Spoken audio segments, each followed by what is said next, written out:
మరి పిల్లల సంఖ్యను బట్టి అవి మినీగా ఇవ్వటం జరిగింది. అయితే రోజు రోజు రాను రాను ఈ అంగన్వాడీ సర్వీసుల ద్వారా పేదవాళ్లకు అనేక కార్యక్రమాలు అందుతున్న క్రమంలో అక్కడ విద్యార్థుల సంఖ్య కూడా పెరిగింది కాబట్టి వాటిని మెయిన్ చేయాలని డిమాండ్ ఉండింది. దానికి అనుగుణంగా మేము ఆ రోజు కేంద్ర ప్రభుత్వంతో మాట్లాడి వాటినన్నింటినీ కూడా మెయిన్ అంగన్వాడీలుగా తీర్చిదిద్దడం జరిగింది అధ్యక్ష. సరే, జీవో వచ్చిన తర్వాత కూడా దాన్ని ఆపి మేము ఇస్తున్నట్టు ఈ రాష్ట్ర ప్రభుత్వం చెప్పుకుంది. మాకు చెప్పుకోవడం ద్వారా మాకేం అభ్యంతరం లేదు. కానీ దాదాపు 15 నెలలు అయిపోయింది అధ్యక్ష. మెయిన్ అంగన్వాడీల సర్వీస్ వాళ్ళు చేస్తున్నా వాళ్ళకు మినీ అంగన్వాడీల మరి జీత భత్యాలు మాత్రమే వస్తున్నాయి.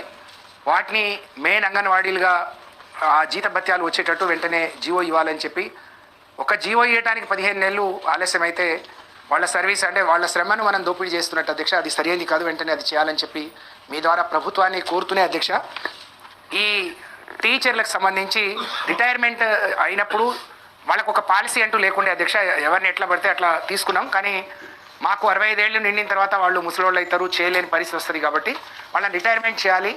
రిటైర్మెంట్ చేసిన తర్వాత ఆయాలకు 50,000, టీచర్లకు ₹1,00,000 అని చెప్పి మేము నిర్ణయం తీసుకొని వాళ్ళతో మాట్లాడి జీవో ఇచ్చిన తర్వాత వాళ్ళు మళ్ళీ అన్ని సంఘాల వాళ్ళు వచ్చి అది సరిపోదు, అప్పటి వరకు ప్రభుత్వం నుంచి వచ్చే జీతాల ద్వారా గౌరవంగా బతుకుతున్నాం మేము, 50,000 సరిపోదు అని అంటే దాన్ని టీచర్లకు 2,00,000, ఆయాలకు ₹1,00,000 అని చెప్పి అనుకున్నాం. ఆ జీవో వచ్చేలోపు ఎన్నికలు వచ్చినాయి. కానీ వాళ్ళు ఆ జీవో వస్తుంది దానికి అనుగుణంగా మేము రిటైర్ అవుతామని ఈ రాష్ట్రంలో ఉండే సుమారు 7,000 మంది మరి ఆయాలు కానీ టీచర్లు కలిపి రిటైర్ అయిన అధ్యక్ష. వాళ్లకు రావాల్సిన బెనిఫిట్ ఈ 15 నెలలుగా రావట్లేదు. దయచేసి తమరి ద్వారా, ఎందుకంటే బీఆర్ఎస్ ప్రభుత్వం అధికారంలో ఉన్నప్పుడు టీచర్లను వర్కర్లుగా పిలిచేవాళ్ళు. కానీ 2 సార్లు వాళ్ళ జీత భత్యాలు పెంచి అందరితో పాటు పీఆర్సీ ఇచ్చి వాళ్ళని టీచర్లుగా గౌరవించి గొప్పగా వాళ్ళ సర్వీసులను ఆ రోజు రాష్ట్ర ప్రభుత్వం తీసుకుంది అధ్యక్ష. తిరిగి ఇప్పుడు ఆ డిమాండ్ ఏదైతే ఉందో వాళ్లకు రావాల్సిన మినీ అంగన్వాడీలను మెయిన్ చేస్తే రావాల్సిన గ్యాప్ జీతాలు 15 నెలలుగా రాలేదు, అది ఇవ్వాలి.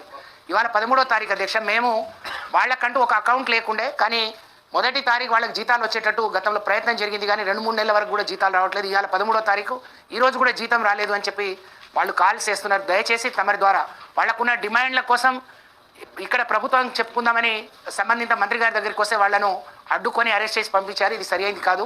వెంటనే వాళ్ళ డిమాండ్లు పూర్తి చేసి, డిమాండ్లు కాదు అధ్యక్ష, వాళ్ళకి హక్కు 18 లక్షలు, ఇప్పుడు వచ్చే 13,800 కూడా సరిపోదు. మేము రాగానే మేము 18 లక్షలు కూడా కనీస వేతనం ఇస్తామన్నారు, అది లేదు. వచ్చే జీతం సరిగ్గా రావడం లేదు. ఈ మినీ అంగన్వాడీలు మెయిన్ కాలేదు, వాళ్ళ జీత భత్యాలు కూడా సరిగ్గా రావట్లేదు. కాబట్టి అలాగే ఖాళీ అయిన వాటిని కూడా భర్తీ చేయలేకపోతున్నారు. దీని మీద ప్రత్యేకంగా గౌరవ మంత్రి గారు ప్రభుత్వానికి చెప్పి అవసరమైతే ఒక కమిటీ వేసి వాటిని ఫుల్ఫిల్ చేయాలని మీ ద్వారా కోరుతా ఉన్నాను అధ్యక్ష. ధన్యవాదాలు. दादाजी